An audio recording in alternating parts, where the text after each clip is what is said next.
Forced to work from home by your employer? Laid off or feeling depressed at home? Do you want to make money working from anywhere? We'll show you how to do it from your couch. It's time for another episode of the Work From Home Show. Coming to you from their homes in Austin, Texas and Tampa, Florida, here are your hosts, Adam and Naresh. Welcome to another episode of the Work From Home Show. This is your host, Adam Schrader, along with Naresh Vissa. We are once again joined by Martha Alderson, #1 best-selling author of Writing Deep Scenes, Plotting Your Story Through Action, Emotion, and Theme, and her new book, Boundless Creativity, a spiritual workbook for overcoming self-doubt, emotional traps, and other creative blocks. You can check her out at marthaalderson.com. That's Martha Alderson, ALDERSON.com.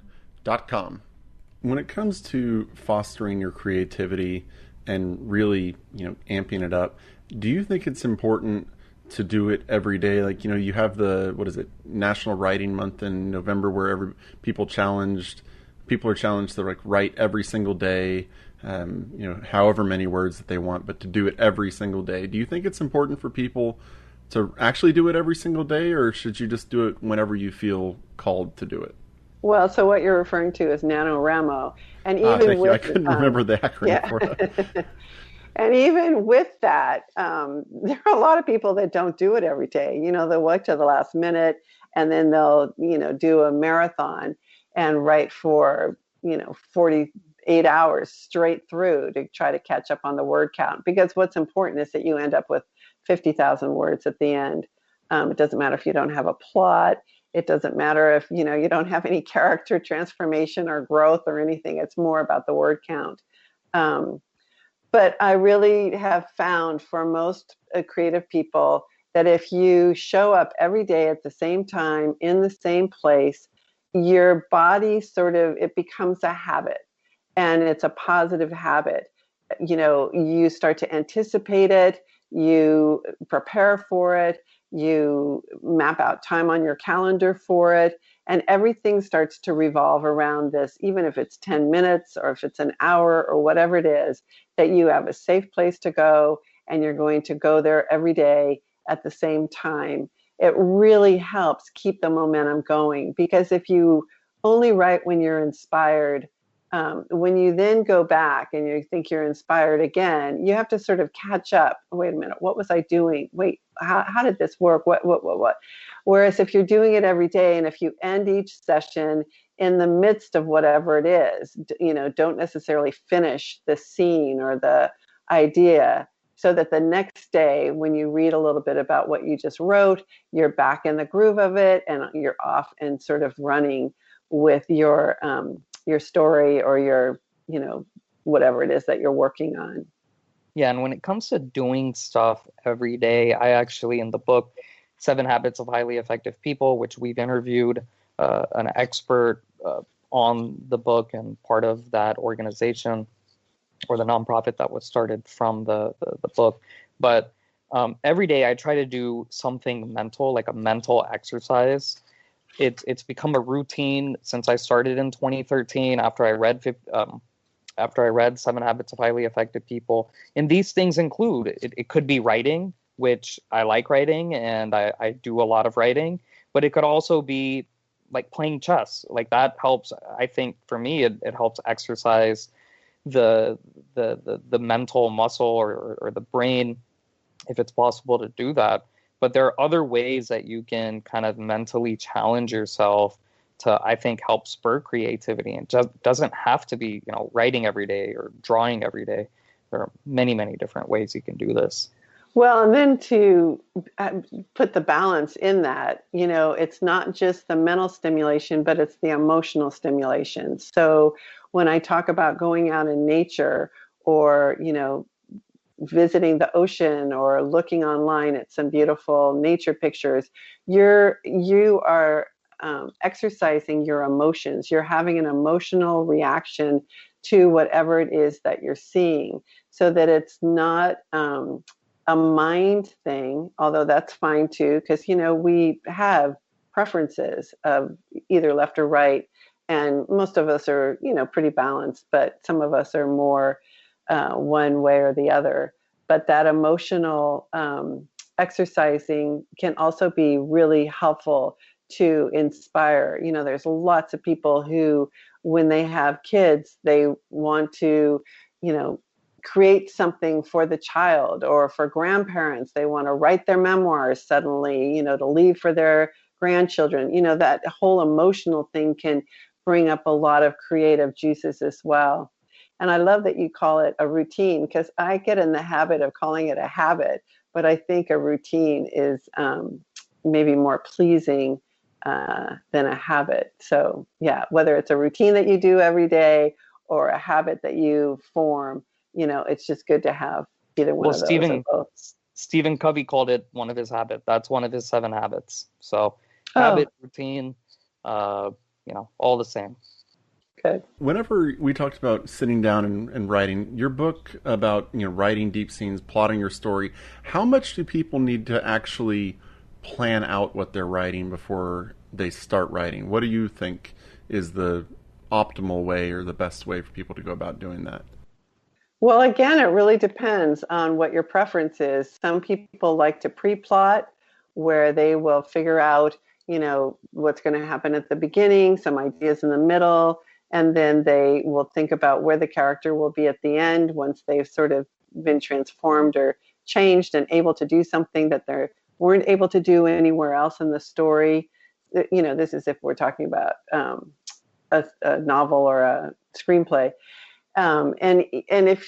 But it really depends. If you just all of a sudden wake up and you think, oh my gosh, this is a great character, I want to write about this, or you hear a line of dialogue and that really evokes something within you and you think, oh, I could write a whole story around that, I would say jump in and start, because the hardest thing is to face a blank page. So if you can fill up a page with words that really excite you, the next day you've got those words to then spur you to keep going.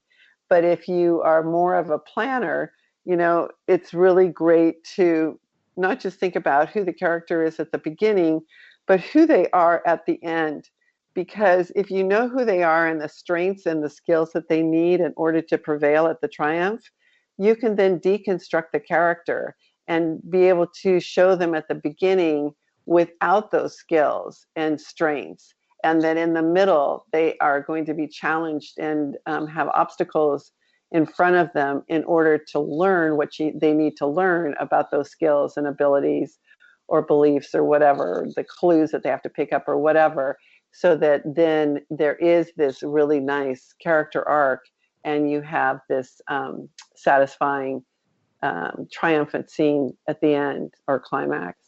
Martha, regarding writing nonfiction, what are your tips to writing strong, layered, and engaging nonfiction? Well, is to know what you're writing about, or have a great passion to learn about what you want to convey to someone else, and then to be able to think about your reader. I'm working with somebody now who is brilliant. I mean, I think she's a fantastic writer, has a beautiful command of language. But she's getting stymied because it's very much sort of a memoir piece. And if it was a memoir, that's fine, but she wants it to be not a memoir. So I keep encouraging her to think about her reader. Who is your reader? What does your reader want? How are you going to be able to provide what they need or what they want in order to enhance your readers' lives? And then that way, when you sit down to write, you're writing for them. Lots of times with fiction, we're writing for ourselves, and then we think about the reader later. But when you're doing nonfiction, it's really important to think about who your audience is and to look for other books that are similar or have a similar bent to what you're wanting to pursue, so that you can see what's out there and then be able to put your personal spin on it so that it's not like anybody else's. but you're aware that there is an audience for it. If you find that there's some best-selling books that are similar to yours, but you've got this great niche that you can provide that hasn't yet been provided, you can then be assured that probably your book will have a pretty good chance of getting some sort of recognition because these other books have too.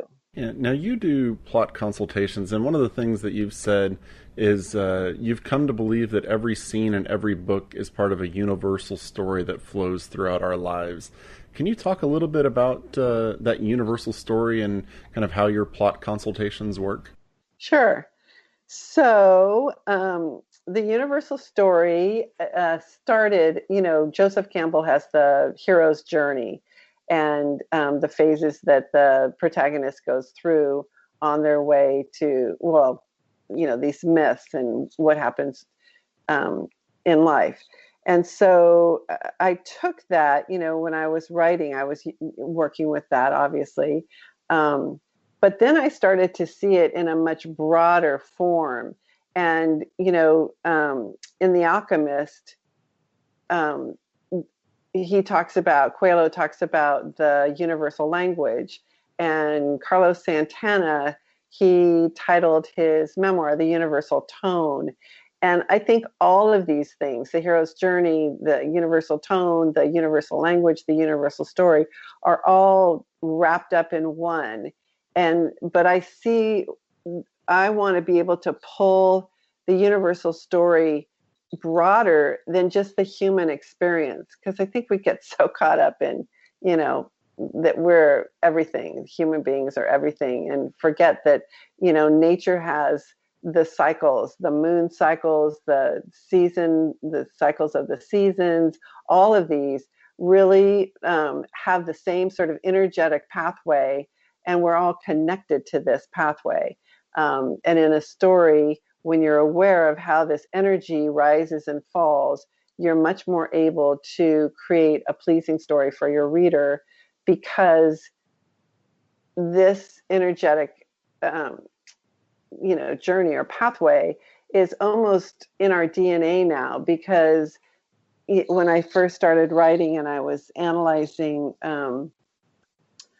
all kinds of classic and best-selling novels and memoirs and screenplays to be able to understand what plot was, these people who, like Steinbeck or, some of the greats, they never counted their scenes, or they never necessarily came up with, this sort of plot planner that I talk about for writers.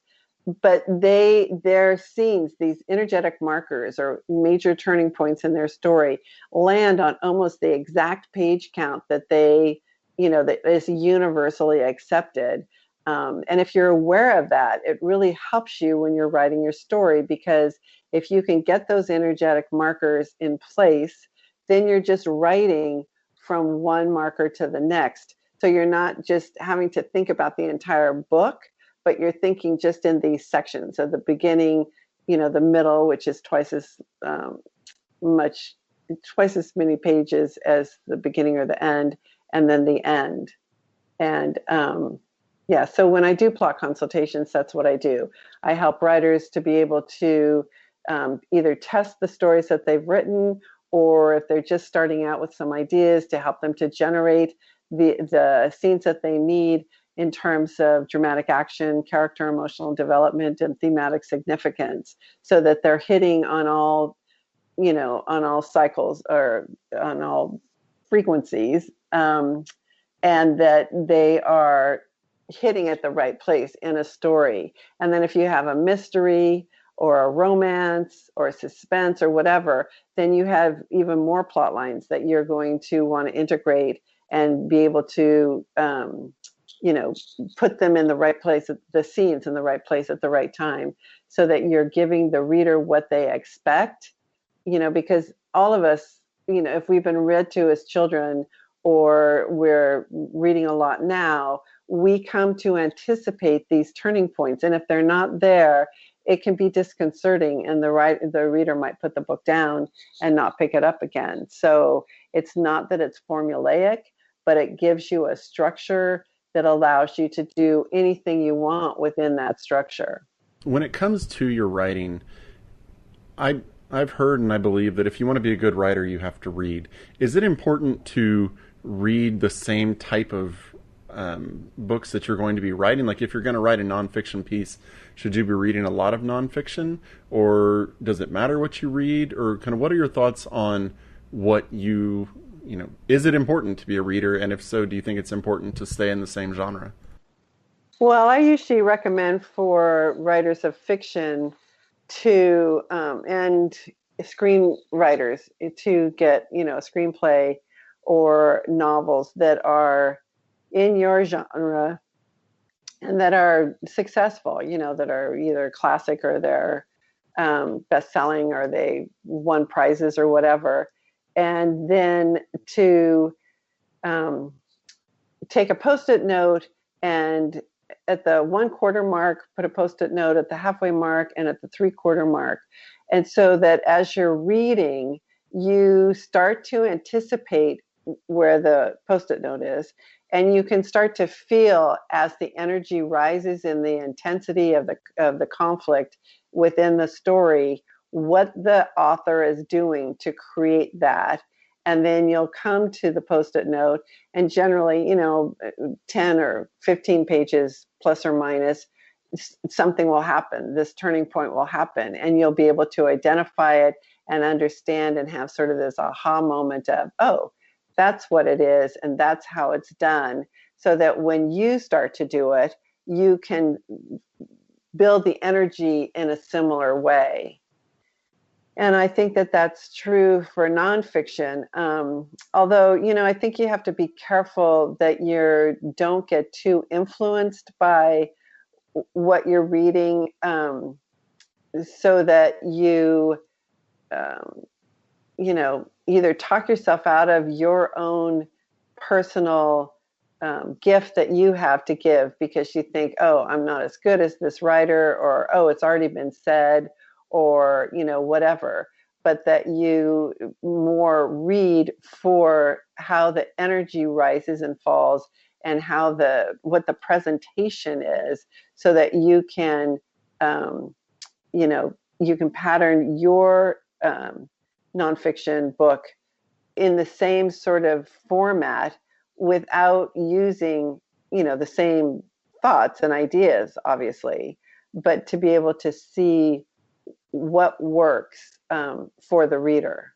Martha, you very clearly in these interviews have a very, very deep understanding of, I guess you can say, literature, writing, English. Are you formally trained in this stuff? Did you go to college, graduate school, or did you just kind of learn this on the fly?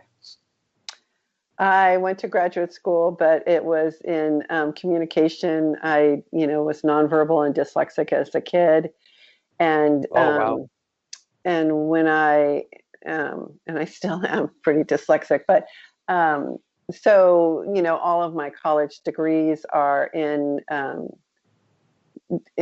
child development, speech, language, and learning disability. I had a speech, language, and learning disability clinic for children for years. Because I wanted to complete the cycle. I got a lot of help when I was a kid, and I wanted to be able to provide that for children, and also to assure parents that, I came out okay, so your kid's going to come out okay too. And then when I started writing, I didn't really mean to. I had never thought of myself as a writer. With all the problems I had, I used to write and read backwards, and, literally backwards. And so I, to think about writing a story, it was like ridiculous to me. But my dad was doing all this research on an ancestor, and he wanted to write a biography, and he wasn't really getting anywhere. He just had, tons and tons of notes. And so I said that I would organize them for him. And then as I did that, this story just popped in my head, and I got hooked. And, they say, follow your passion, and, you get hooked, and you just have to race to keep up, which is what happened to me. And very quickly, I realized I didn't understand what plot was. It was like really confusing to me because I'm a very concrete learner. And so that's when I started doing all this analyzing. I just read volumes and volumes of novels, memoirs, and screenplays, and I tried to figure out what is plot, how do they do it, how does it, manifest in a story. And then once I started understanding it, then all my friends, writer friends were saying, "Oh, will you teach me? Will you teach me? I don't get it either," which made me feel better because nobody was talking about the fact that they didn't understand it either. And so it just kind of took off. I did not mean to be the plot whisperer. I did not mean to write plot books for writers. It just sort of evolved. And now we cycle back to the beginning of our time together of, it was just sort of a passion. I just put one foot in front of the other, and all of this sort of came to be. It wasn't necessarily a grand plan, but it woke me up in the morning of, oh, how could I help somebody else? Oh, let me show this. And with my special education background, I could give a multisensory approach to people so that if they didn't learn so great by hearing it, they could see it with the templates that I developed. Or if that didn't work, they would actually feel it, kinesthetically with the writing that they were doing when they were in workshops with me. So, it just kind of happened. And here I am. Well, that's just first off, that's quite inspirational. Didn't know that you were dyslexic. But the other thing is, and we've talked about this on a previous episode, once your friends start coming to you and asking, hey, can you teach me this? Can you show me that? That's when you know that you've got something. Because a lot of the times in writing and business and creativity, you're going to your friends and saying, hey, can you read this? Like, what do you think of it? And you're not really getting an honest answer or an honest opinion. They're just going to tell you what you want. Oh, yeah, it's great. Good food, good artwork, good book. But when they're actually coming to you now, that's when you know, okay, there's probably a big market for this niche or this topic. That's a great point. I think that's well said. Yes, I agree. And so I guess final topic or final question, what would be your 3 tips, or I think as you call the 3 key layers, what would you give our listeners as like the top 3 tips when it comes to writing? Well, so if we're talking about fiction or memoir. You can talk about both. Yeah, you can talk about both. It's that you want to be aware that a story revolves around character emotional development. In other words, a character is developing emotionally so that they start out in one place emotionally and they end up in another. Usually they become more emotionally mature and they become more self-actualized because of all of the antagonists and obstacles that they meet in the middle, and all the challenges that they have to overcome, because the energy of the middle is much higher than it is at the beginning. And then to keep that energy high, you also have to really think about dramatic action. That it's not just action. Oh, the protagonist did this, and then they did that, and then they did this. But it's because the protagonist did this happened, and because of that, now they have to do that. And you want there to be dramatic action with conflict so that there is an antagonist and a protagonist. And as the protagonist moves forward toward their story goal, the antagonist fight against them. They either want what the protagonist wants or they want to interfere with the protagonist getting what they want, which kind of goes along with what we were talking about earlier. The naysayers saying, oh, you can't do that. You want things like that in your story. You want there to be conflict, tension, and suspense on the page so that the reader is turning the pages faster and faster to find out, oh my gosh, what's going to happen next? And then you want thematic significance. You want the story to feel thematically true, that somehow you are conveying something that is meaningful beyond just the character development and the dramatic action, but that you're actually, bringing meaning to the reader so that when they're left with a sense of oh, I hadn't thought about life in that way, or oh, I wonder if I would have done it the same way, or gosh, I really love that character. I can't wait till the writer writes the next story because I'm going to buy that book right away. Um, and I often say that, beginnings hook the reader, and there's a lot of time spent at the beginning. Most writers spend 90% of their time on the beginning of their story, 10% at the end. And yet the endings create fans. The reader may not even remember what happened at the beginning of the story because energetically, the scenes and the tension isn't as high. But they are going to remember the end. And if you don't give them what they want at the end, they may not buy your next book. But if you give them what they want in a satisfying, thematically true way, you've got a fan for life.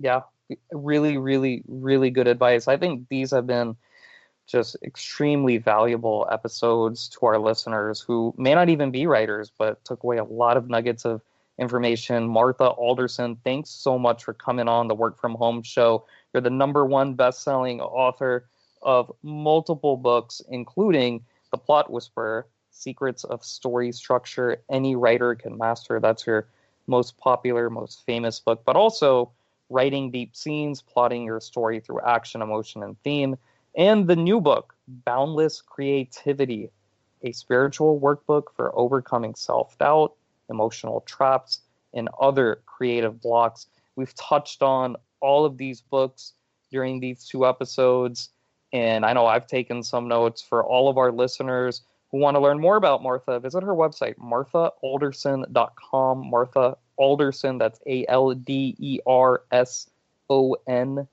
marthaalderson.com. And if you go on Amazon, type in her name, Martha Alderson, you'll be able to find all of her books.